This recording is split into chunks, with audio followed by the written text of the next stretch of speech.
Bonjour tout le monde et bienvenue dans cette nouvelle vidéo. Alors aujourd'hui il s'agit d'un tag, c'est le tag du code de la route livresque. Donc il y a 7 questions, j'espère que je vais bien y répondre pour l'obtenir parce que ça me fait un peu peur. Eh bien je vais tenter de répondre à ces 7 questions que j'ai notées sur mon ordinateur qui est juste en dessous.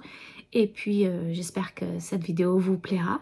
Eh bien c'est parti! Donc c'est le code de la route, donc évidemment chaque question, il y en a 7 comme je vous l'ai dit, correspond à un panneau du code de la route évidemment. Première question, il s'agit de parking, c'est-à-dire combien de livres as-tu dans ta palle?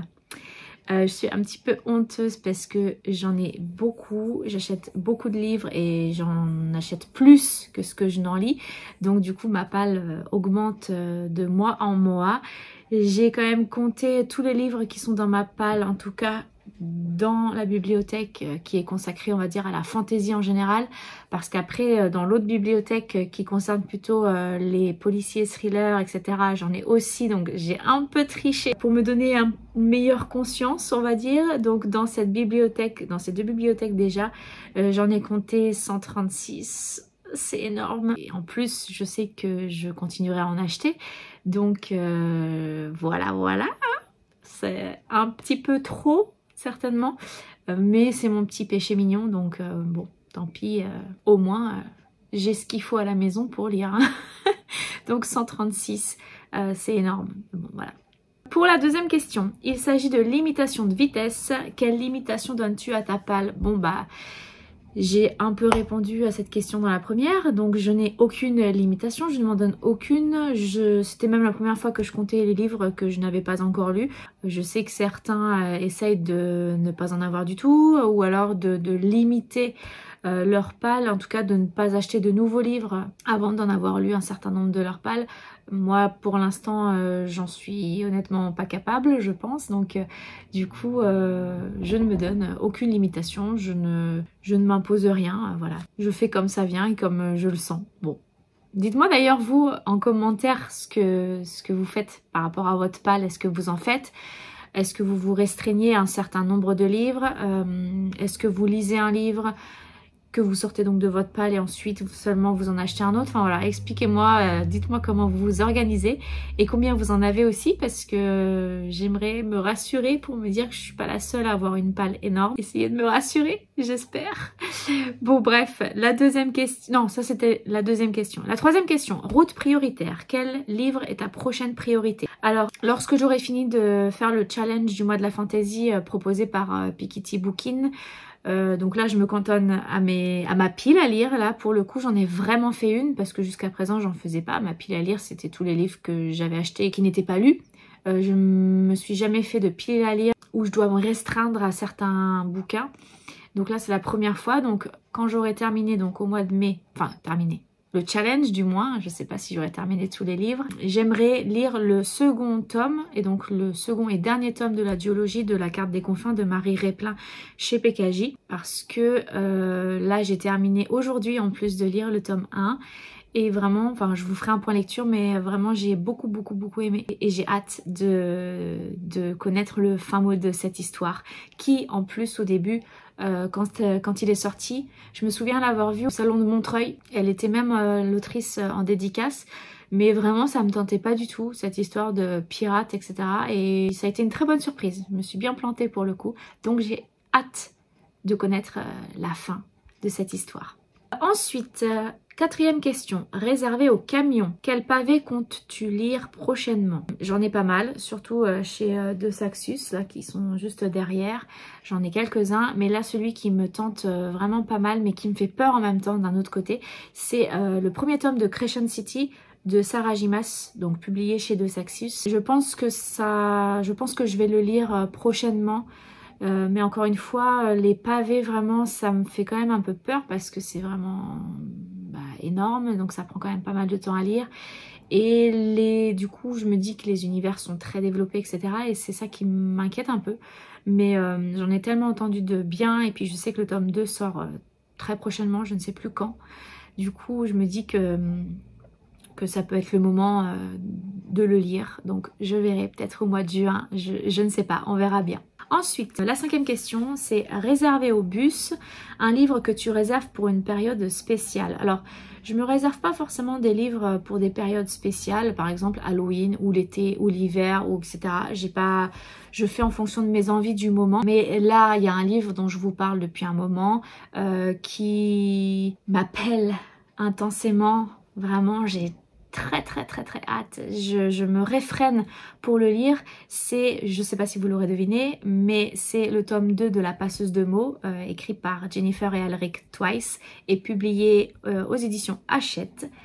J'attends, je résiste à la tentation de le lire pour le moment parce que j'aimerais pouvoir enchaîner avec le tome 3, donc je me dis que lorsque la sortie sera imminente, je me mettrai à lire le tome 2. Après, je sais qu'ils ont prévu plusieurs tomes, pas que 3, pas que 4, apparemment 7, 6, 7, 8, je sais pas exactement. Donc l'attente va être longue pour terminer cette saga littéraire. Mais déjà, quand le tome 3 sera sorti, je pourrai lire le tome 2 enfin, et je crois que ça a été annoncé pour le mois de novembre, je ne sais plus la date exactement, mais j'ai tellement hâte de pouvoir le lire, ce livre. Bon, voilà. Alors ensuite, la question 6. Stop! Un livre que tu as abandonné. Alors, j'en ai pas abandonné beaucoup, j'aime pas trop faire ça, mais maintenant je me dis que il y a tellement de livres dans ma palle déjà pour commencer, plus tous ceux que je n'ai pas encore achetés, que ça sert à rien de perdre son temps à se forcer à lire. Je lis pour le plaisir, pour passer un bon moment, donc je me dis maintenant, j'ai pris la résolution de... Voilà, si un livre ne me plaît pas, si j'arrive pas vraiment à entrer dedans, si la plume me plaît pas, si l'intrigue ne m'intéresse pas, etc., je préfère l'abandonner plutôt que de me forcer, plutôt que m'obliger et donc à ce que ma lecture du coup soit fastidieuse, laborieuse. Je préfère l'abandonner, et donc le livre que j'ai abandonné cette année, pour l'instant j'en ai abandonné qu'un, c'est quand même plutôt pas mal. Enfin oui, c'est très peu. C'est, vous le savez, je vous l'ai déjà dit, c'est La vie invisible d'Adi Larue de V.I. Schwab, qui était publié chez Lumen, je crois. Voilà, je sais pas s'il y en aura d'autres, mais je me dis maintenant que si vraiment un livre ne me plaît pas, je préfère l'abandonner. Ensuite, la dernière question. Oui, c'est ça, la dernière question, issue de ce cours. Un livre que tu as arrêté, mais que tu vas reprendre. Alors, moi, quand je commence un livre, je ne l'arrête pas. Je l'arrête seulement si je l'abandonne, donc du coup si je m'arrête vraiment de le lire pendant un certain temps, c'est mauvais signe. Par contre, ce que je fais, c'est que je lis 2 livres en même temps. J'ai un livre en physique et puis j'ai un livre sur ma liseuse. C'est jamais les mêmes, donc du coup je lis 2 livres en simultané. Donc j'arrête forcément d'en lire un quand je lis l'autre, évidemment, je peux pas lire les 2 en même temps. Mais là, pour ce challenge du mois de la fantaisie, donc pendant le mois de mai, j'avais mis dans une catégorie, je sais plus laquelle, je crois que c'est le feu, le Prieuré de l'Oranger de Samantha Shannon, publié chez De Saxus. J'ai donc le gros pavé, et j'ai décidé finalement de m'arrêter au chapitre qui correspond à la fin de la première partie qui a été publiée en poche, parce que je me suis dit, il y a presque 1000 pages et du coup j'avais peur de ne pas pouvoir avancer dans mon challenge. Donc j'ai préféré faire ça pour ensuite y revenir. J'y reviendrai à la fin, je pense, enfin au mois de juin, parce que je pense pas pouvoir y revenir à la fin du mois de mai, parce que là, comme je vois tout ce qui me reste à lire, c'est pas encore le moment, je vais pas y arriver, je pense.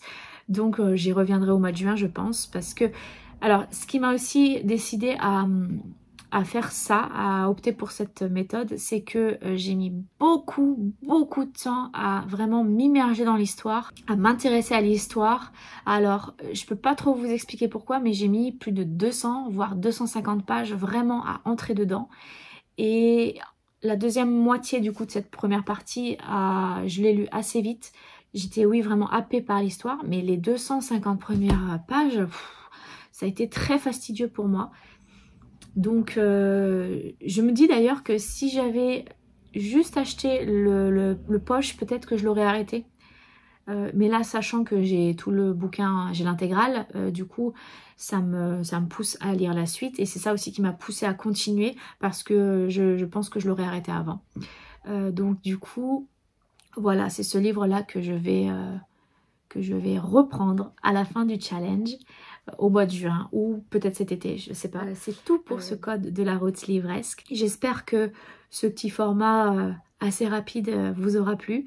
N'hésitez pas à, dans les commentaires, me dire pour chaque question, pour chaque panneau de la sécurité, du code de la route que vous avez mis. Je vous attends en commentaire. J'espère que vous allez mettre un petit pouce bleu et puis que vous allez vous abonner à ma chaîne si vous n'êtes pas abonné. Je vous dis à bientôt pour une prochaine vidéo.